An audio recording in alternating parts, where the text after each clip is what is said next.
Assalamualaikum warahmatullahi wabarakatuh. Berikut ini adalah kuliah pertama kita dalam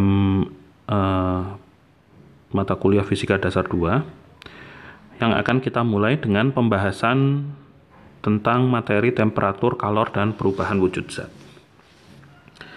Nah, tema ini sebenarnya adalah tema pembuka sebelum kita memasuki ke termodinamika ya. Jadi secara keseluruhan ini adalah kita bisa sebut sebagai bagian dari fisika termal ya, atau fisika yang berurusan dengan panas dan temperatur.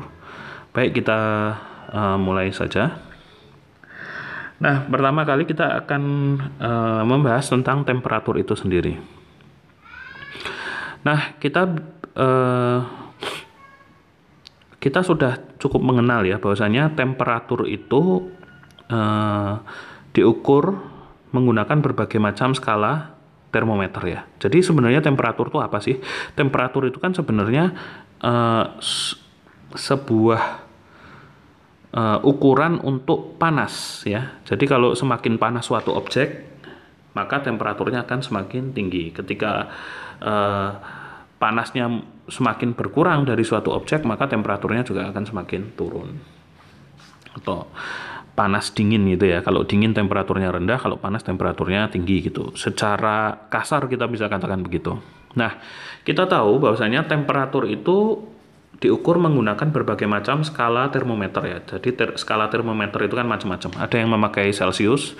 Di Indonesia kebanyakan kita memakai skalanya itu adalah skala Celcius. Kemudian ada juga yang namanya skala Fahrenheit. Kemudian ada juga yang namanya skala Kelvin. Nah, kenapa pengukuran temperatur itu bisa berbeda-beda? Jadi pengukuran temperatur itu bisa berbeda-beda karena dulu para penemu skala-skala termometer ini atau skala-skala temperatur ini itu menggunakan titik acuan yang berbeda-beda juga untuk menetapkan termometer mereka ya. Nah, di sini kita bisa lihat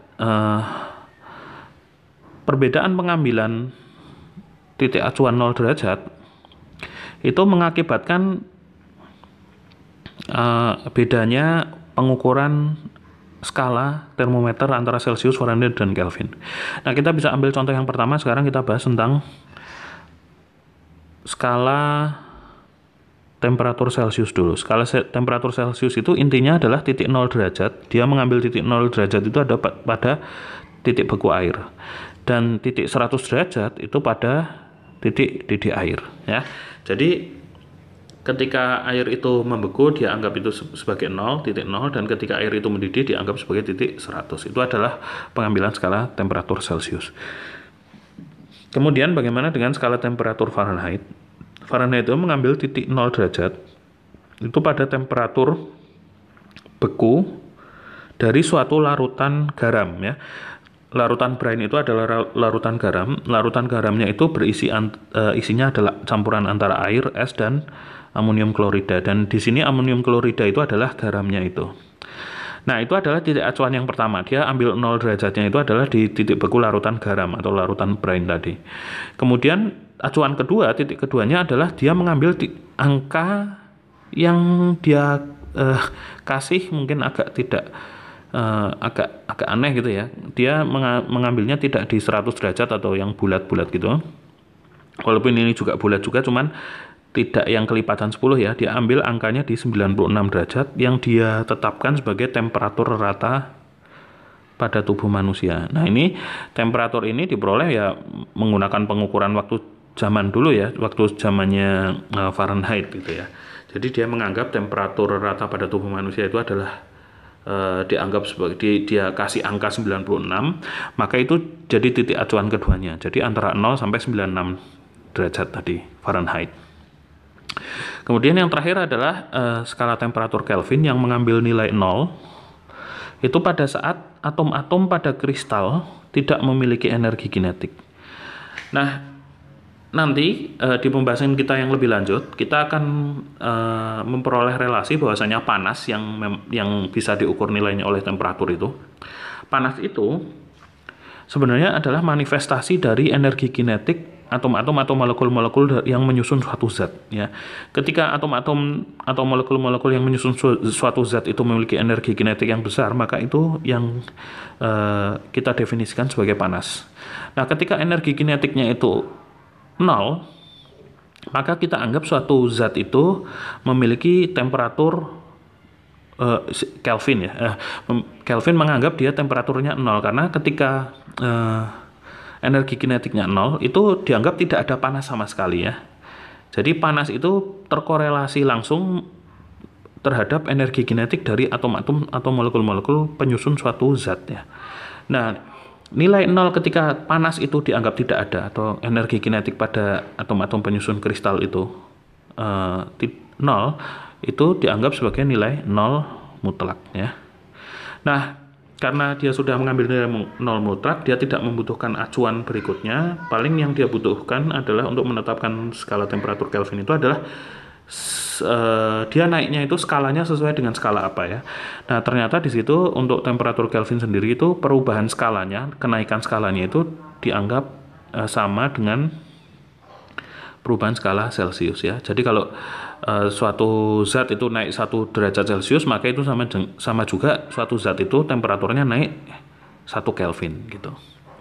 Nah, ini pengambilan titik acuan yang berbeda pada angka 0 dan titik acuan yang lainnya itu yang mengakibatkan kita bisa memiliki berbagai jenis skala pengukuran temperatur di termometer itu. Ada skala Celcius, Fahrenheit, dan Kelvin. Nah, biasanya kalau Fahrenheit itu dipakai di misalnya di Amerika itu mereka menggunakan skala temperatur Fahrenheit. Kalau di Indonesia kita pakainya skala temperatur Celsius.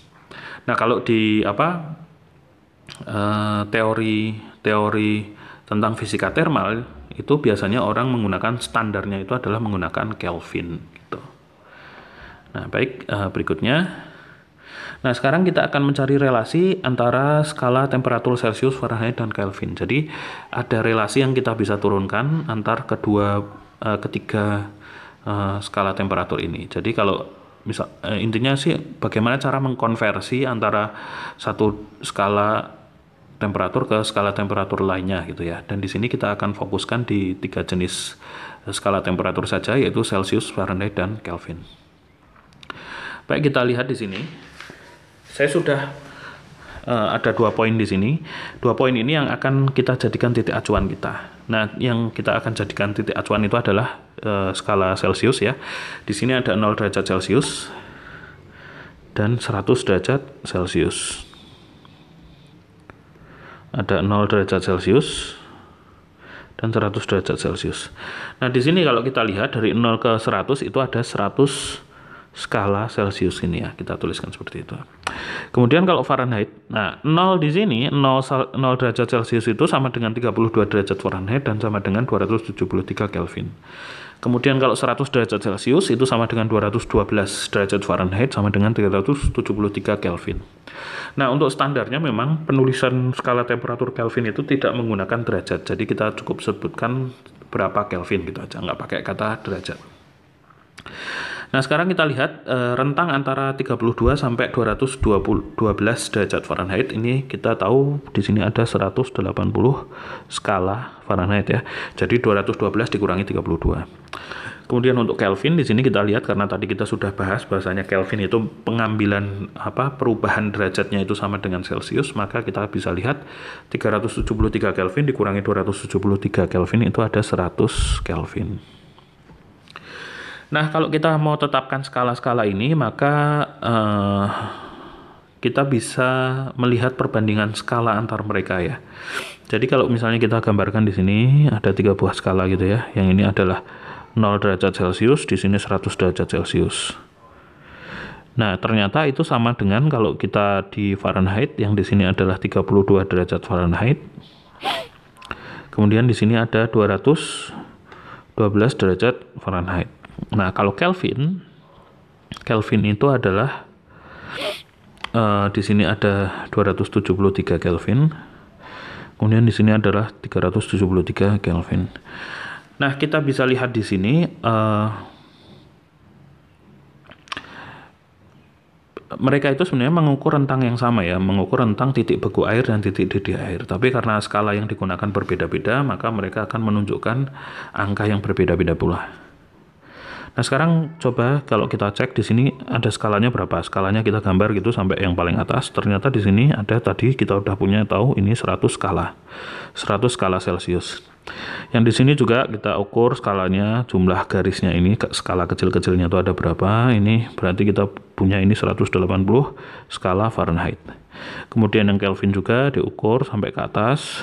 Ini berapa? Maka di sini adalah 100 skala Kelvin.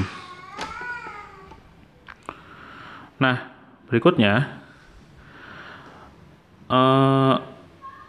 pertanyaan yang bisa diajukan adalah bagaimana mengkonversi antar skala-skala Celcius ini. Jadi saya punya Celsius, Fahrenheit, Kelvin.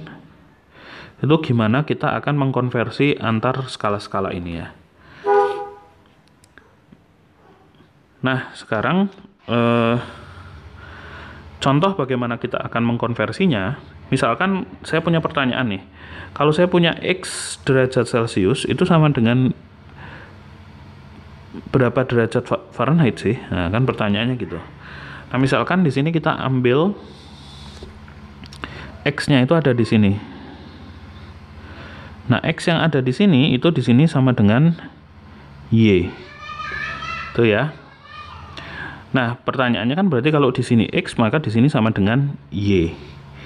Nah, untuk mencari itu kita cari perbandingan skalanya dulu. Nah, kalau kita mau perbandingkan skalanya, maka kita punya relasi ini. 100 skala Celcius itu sebanding dengan 180 skala Fahrenheit. Kan gitu ya. Dari yang ini dan ini. Berarti 1 skala Celcius itu sebanding dengan 180 dibagi 100 skala Fahrenheit. Ya. Atau kalau kita mau pakai sederhanakan yang sebelah sini, maka 1 skala Celcius itu sama dengan 9/5 skala Fahrenheit, kan gitu ya. Nah sekarang X derajat Celcius, kembali ke pertanyaan awal kita tadi, kita misalnya ingin mengetahui Y itu berapa. Nah sekarang intinya kan saya ingin mengetahui kalau ini naik, kalau yang sebelah sini naik sebesar X, maka yang di sini itu naik sebesar berapa sih, gitu kan. Nah, kita lihat dari 0 sampai X dia naik skalanya itu sebesar X. Nah, sedangkan yang di sini dari 32 derajat sampai Y, maka dia naiknya itu sebesar skalanya Y dikurangi 32 skala, kan gitu ya. Jadi kita punya perbandingan di sini adalah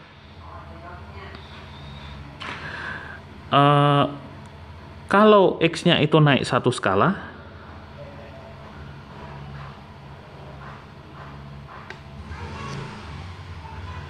maka yang Y-nya itu tadi naiknya kan 9/5 gitu ya skalanya.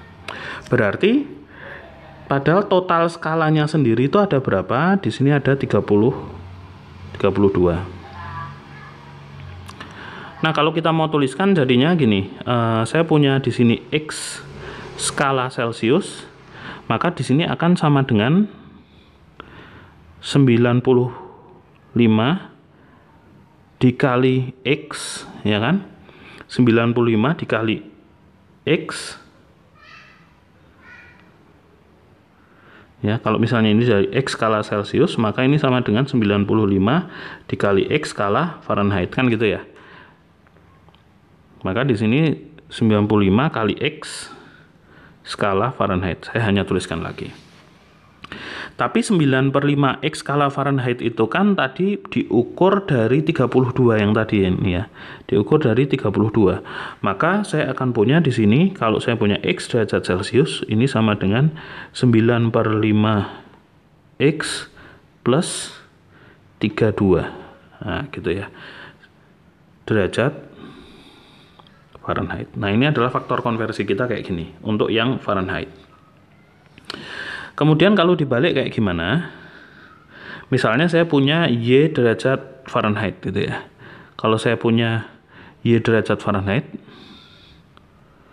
Ini sama dengan berapa derajat Celcius kan gitu ya.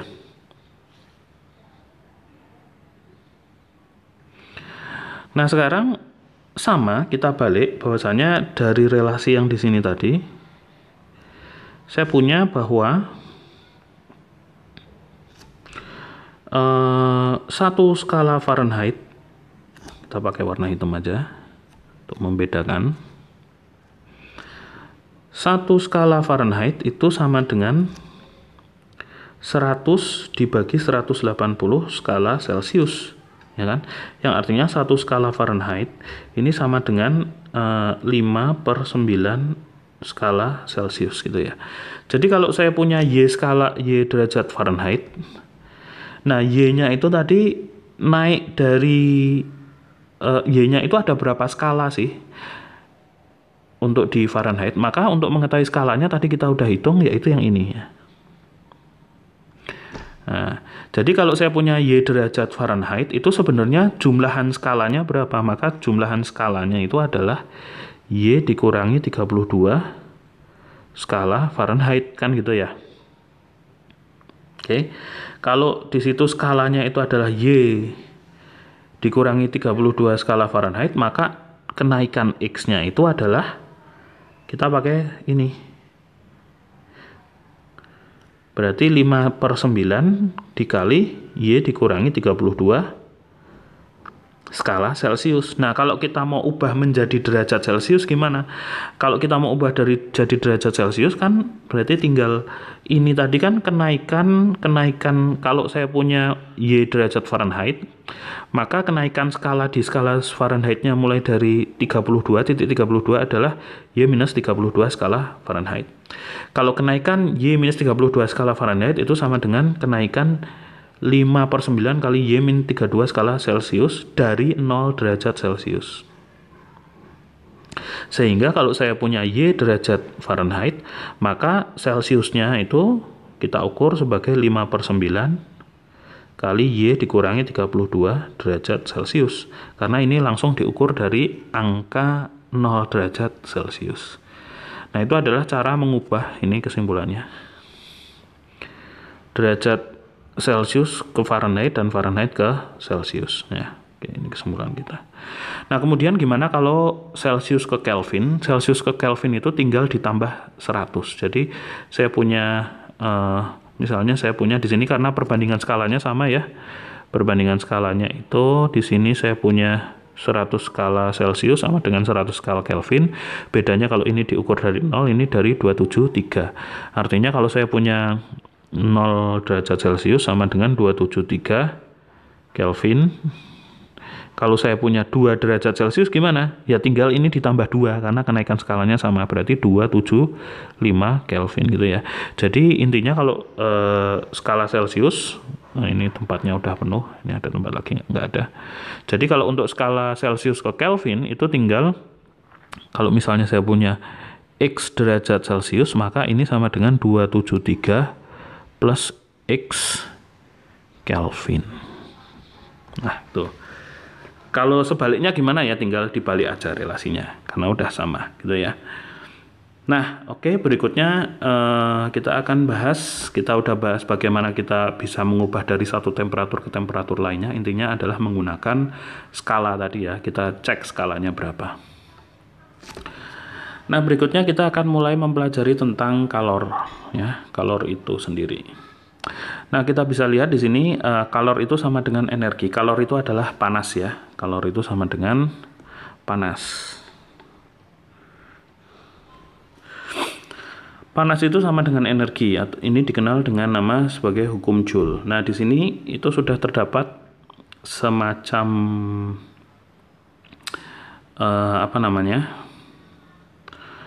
setup eksperimen yang dilakukan oleh Joule ya.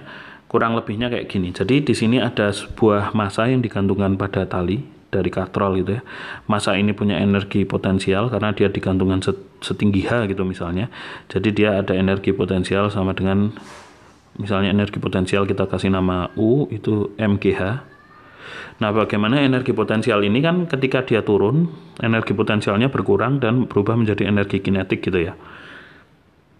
Nah, energi kinetiknya itu jadi U yang di awal ini diubah menjadi sebagian jadi energi kinetik di sini, dan juga diubah menjadi rotasi yang ada di sini ya, rotasi. Nah, rotasi ini menggerakkan baling-baling yang ada di dalam, ini baling-balingnya bergerak, dan ketika baling-balingnya bergerak kan ada air di dalamnya itu kan diaduk ya. Nah, ketika diaduk ini diukur temperaturnya.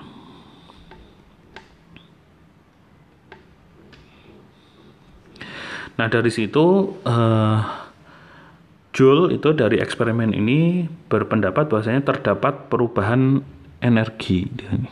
Terdapat transformasi, lebih tepatnya. Terdapat transformasi energi.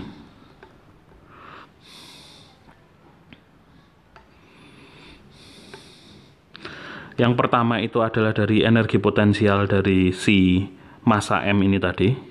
Energi potensial tadi ketika dilepaskan dia berubah menjadi energi kinetik dari massa ya. Ketika dia jatuh dia berubah menjadi energi kinetik, plus energi kinetik rotasi dari baling-balingnya, plus kenaikan temperatur air. Nah, dari sini dia menyimpulkan ketika ini energinya dijumlahkan ya. Ketika ini dijumlahkan, misalkan energi awalnya misalkan kita anggap sebagai 100 joule gitu. Misalnya ini adalah 100 joule.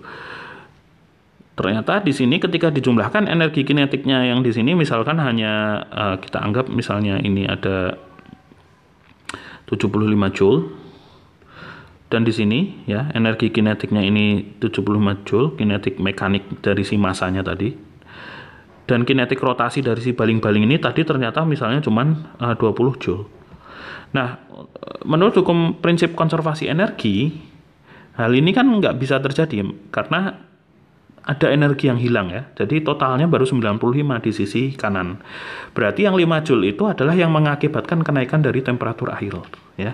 Jadi kenaikan temperatur air inilah yang menjadi plus 5 joule, sehingga sisi kiri dan sisi kanan itu sama. Jadi perubahan energi potensialnya itu semuanya berubah ketika energi potensialnya udah 0 gitu, misalnya dia udah sampai bawah, maka semua energi ketika dia udah sampai bawah itu kan jadi 0. Tapi yang namanya prinsip kelestarian energi atau prinsip konservasi energi, atau yang mungkin Anda biasa kenal dengan prinsip kekekalan energi, itu kan energi tidak bisa menghilang begitu saja, tapi dia berubah bentuk. Jadi ternyata berubah bentuknya itu jadi kecepatan waktu si ininya turun, energi kinetik ini ya, energi kinetik ini, dan berubah menjadi energi kinetik dari rotasi baling-balingnya tadi ya, ternyata masih kurang. Jadi masih sisanya di mana? Kita amati fenomena apa lagi yang terjadi. Ternyata di sini ada kenaikan temperatur ya, kenaikan temperatur air. Nah, kenaikan temperatur air ini pasti akibat dari sisa energi yang belum diperhitungkan tadi, yang sisanya masih 5 joule. Jadi, 5 joule ini menyebabkan kenaikan temperatur air, dan energi yang jenis ini kita kenal sebagai dengan nama energi panas atau energi kalor.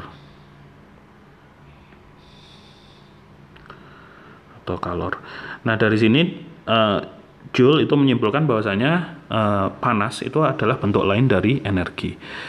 Nah, dulu di sini kita ada satuan yang biasa dipakai untuk menghitung energi di energi panas, yaitu kita gunakan satuan kalori ya. Di sini 1 kalori, faktor konversinya ke joule. Joule itu adalah SI-nya, standarnya adalah 4,184 joule gitu ya. Oke, jadi ini adalah faktor konversi energi. Jadi kalau ada orang bilang, ini energinya sekian kalori, atau misalkan Anda lihat bungkus makanan gitu, terus di situ terdapat tulisan makanan ini misalnya 100 kalori. Berarti di situ energi yang tersimpan itu bisa dikonversi menjadi satuan joule. Berarti sama aja sekian joule gitu ya. Oke. Next. Nah, energi kalor itu akan dia punya efek ya. Jadi di sini kita bisa lihat judulnya energi kalor, terus anak panah ke kanan gitu kan. Ini kalau di matematika itu kan relasi sebab akibat gitu ya. Jadi jika ada energi kalor maka ada perubahan kondisi zat gitu. Nah, perubahan kondisi zatnya itu apa aja? Perubahan kondisi zatnya itu paling tidak ada 3 yang kita bisa amati. Yang pertama adalah kenaikan dari temperatur benda itu sendiri. Jadi kalau benda itu terkena energi kalor atau energi kalornya bertambah, energi panasnya bertambah, maka benda itu temperaturnya naik. Kemudian perubahan yang kedua itu adalah perubahan ukuran benda, yaitu pemuaian termal ya. Jadi kalau suatu benda itu dikenai atau menyerap energi dalam bentuk panas, maka biasanya volume bendanya itu akan naik. Ada satu kasus di mana malah berkurang, tapi itu adalah kasus yang sangat khusus dan rentang yang sangat kecil, yaitu sifat anomali air ya.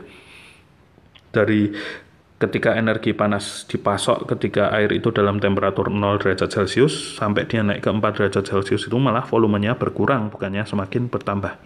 Tapi setelah 4 derajat Celcius itu ketika dipasok energi panas lagi, maka volume dari air juga tetap mengembang. Jadi secara umum ketika suatu objek atau benda atau suatu material itu dipasok energi berupa panas, maka biasanya volumenya akan bertambah besar. Kemudian yang terakhir adalah perubahan wujud dari benda atau kita beri nama juga perubahan fase.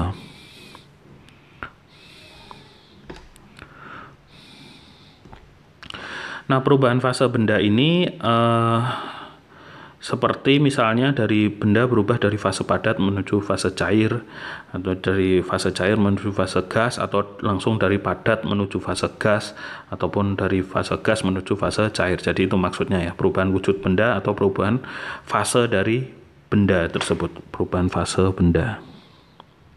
Ya. Nah, untuk pembahasan lebih lanjut itu kita akan kaitkan kenaikan temperatur benda dengan perubahan wujud benda. Ini karena secara matematis mereka itu mirip pembahasannya, sedangkan untuk perubahan ukuran benda sendiri yang bagian ini itu nanti kita akan bahas di pembahasan yang terpisah gitu ya. Jadi untuk yang 2 ini itu karena bahasanya mirip, kita akan bahas secara berurutan. Jadi tentang kenaikan temperatur benda dan perubahan wujud benda. Nah, sebelum kita membahas lebih lanjut tentang kenaikan temperatur, jadi efek panas terhadap material itu kan salah satunya adalah menaikkan temperaturnya. Kita akan bahas dulu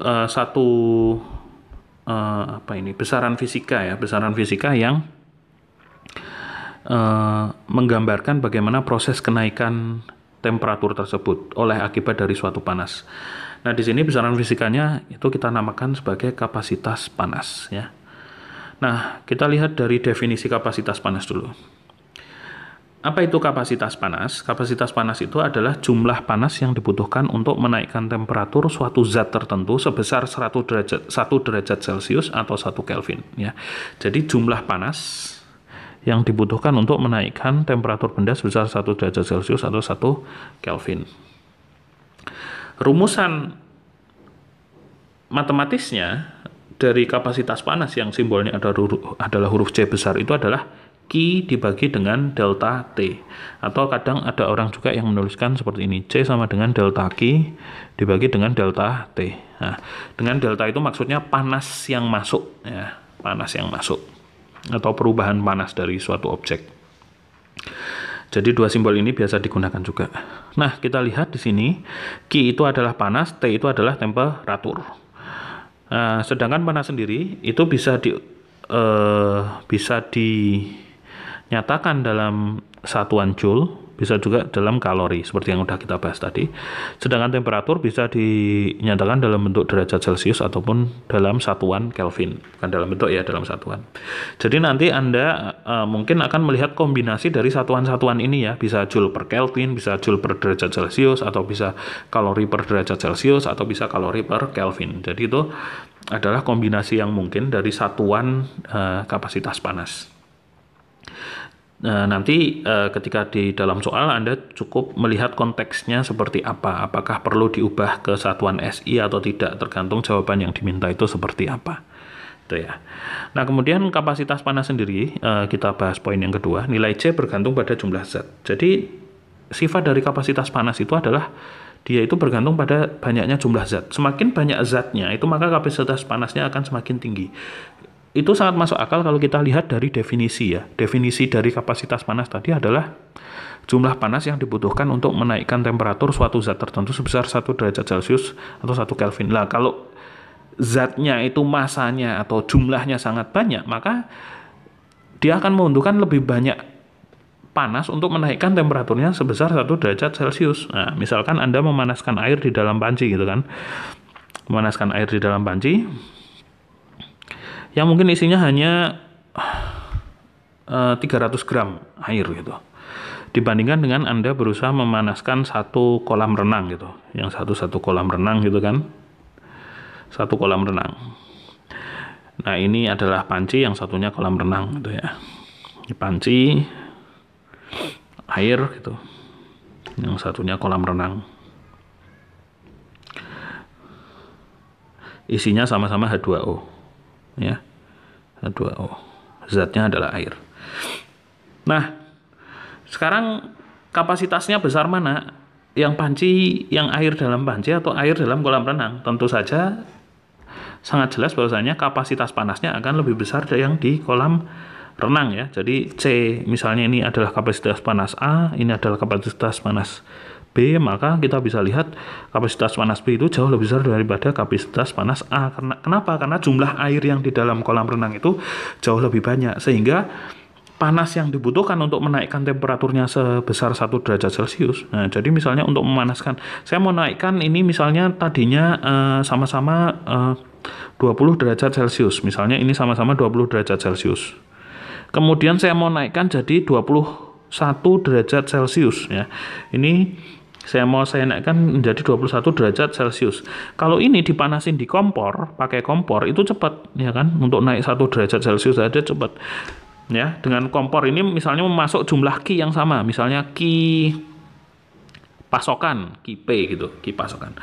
Nah, sedangkan kalau kita pakai kompor yang sama, dalam waktu yang sama juga, misalnya dipanaskan untuk yang panci air itu hanya butuh misalnya 1 menit, misalnya gitu. Sedangkan di sini, dengan kompor yang sama tadi, dalam waktu yang 1 menit, kan jumlah panas yang masuk sama, sebesar Ki pasokan, Ki P ya.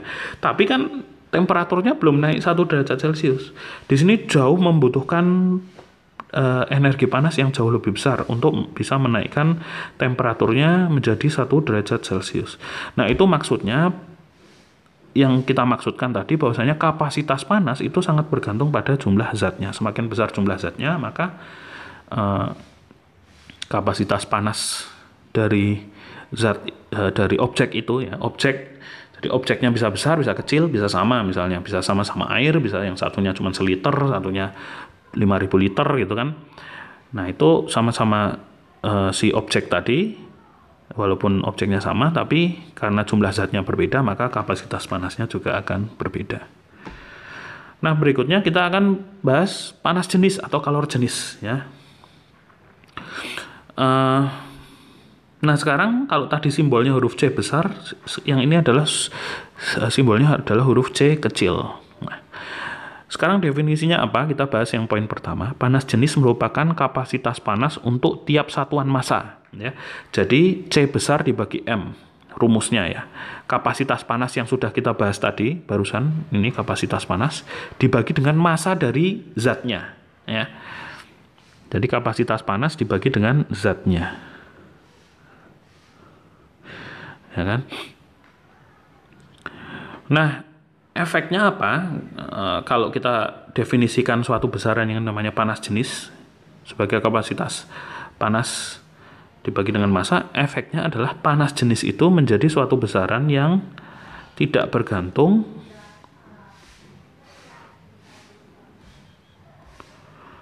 efeknya adalah panas jenis menjadi tidak bergantung pada jumlah zat. Karena jumlah zatnya udah difikskan, yaitu sekian kilogram atau sekian gram gitu ya. Jadi masanya ini udah difikskan. Jumlah massa yang ada di bawah ini udah fix. Jumlah massa yang di bawah ini udah dibuat fix. Jadi dia itu kapasitas panas suatu objek kalau objeknya itu massanya sebesar bisa kalau SI ya. Kalau SI itu 1 kilogram. Kalau kita pakai sistem CGS, centigram Scott, yang bukan SI itu adalah 1 gram gitu ya. Jadi kita bisa kapasitas panas untuk kapasitas panas air berapa, kalau misalnya ada orang tanya gitu. Berapa kapasitas panas air? Maka kita harus tanya, airnya sebanyak apa dulu? 1 panci, yang kayak tadi ya, 1 panci atau 1 kolam renang gitu kan. Maka kapasitas panasnya jelas lebih besar yang kolam renang karena jumlah airnya lebih banyak. Tapi kalau kita tanyakan panas jenis, berapa sih panas jenis dari air, maka nilainya akan selalu fix ya. Karena dia udah ditentukan jumlah airnya. Jumlah airnya hanya 1 kilogram atau bisa 1 gram. Dan satuan dari panas jenis pun, kalau di sini tadi kita lihat misalnya ini contoh ya, contoh untuk kapasitas panas, satuan dari kapasitas panas itu yang memungkinkan misalnya adalah Joule per Kelvin gitu ya. Ini salah satu contoh yang mungkin kombinasinya. Maka kalau panas jenis di sini adalah satuan dari kapasitas panas, yang di atas ini ada kapasitas panas, yang di sini dibagi dengan satuan massa. Dia udah difikskan massanya berapa, maka ya udah segitu aja. Nah, orang bilang itu udah sifat dari si zatnya. Pokoknya kalau zatnya sebesar 1 kilogram atau zatnya sebanyak 1 gram, maka kapasitas panasnya sekian. Nah, itu adalah namanya panas jenis. Jadi kalau orang panas jenis air itu berapa? Oh, sekian. 1 kalori per gram per meter kubik misalnya gitu. Nah, sekarang kita lihat di sini satuan dari C panas jenis C kecil itu sama dengan satuan dari kapasitas panas C besar dibagi dengan satuan dari massa. Maka di sini kita akan punya satuannya itu adalah tadi panas jenis misalnya kita pakai yang Joule per Kelvin. Di sini massa misalnya kilogram. Nah, gitu. Jadi satuannya itu adalah Joule per kilogram Kelvin. Itu kalau kita mau pakai SI. Kalau nggak SI ya atasnya bisa kalori, bisa gram, bisa derajat Celcius gitu ya. Bisa diganti-ganti yang non standar. Nah, jadi kenapa panas jenis atau kalor jenis dari suatu zat itu dianggap sebagai sifat dari zat tersebut, tidak bergantung pada jumlah zat, karena memang jumlah zatnya sudah kita fikskan sebesar 1 kilogram atau 1 gram atau berapapun itu ya sesuai dengan satuan yang akan kita gunakan. Oke, jadi definisinya yang di terakhir ini. Maka kalor jenis ini adalah definisi ya, berarti ini adalah definisi. Jadi ini adalah definisinya. Jumlah panas yaitu apa sih kalor jenis atau panas jenis itu? Panas jenis adalah jumlah panas yang dibutuhkan 1 gram suatu zat. Ya, 1 gram ini bisa diganti menjadi kilogram juga. Oke. 1 gram atau 1 kilogram suatu zat untuk naik temperaturnya sebesar 1 derajat Celcius. Ataupun Kelvin sama aja ya, karena naik temperatur 1 derajat Celcius sama dengan naik temperatur 1 Kelvin.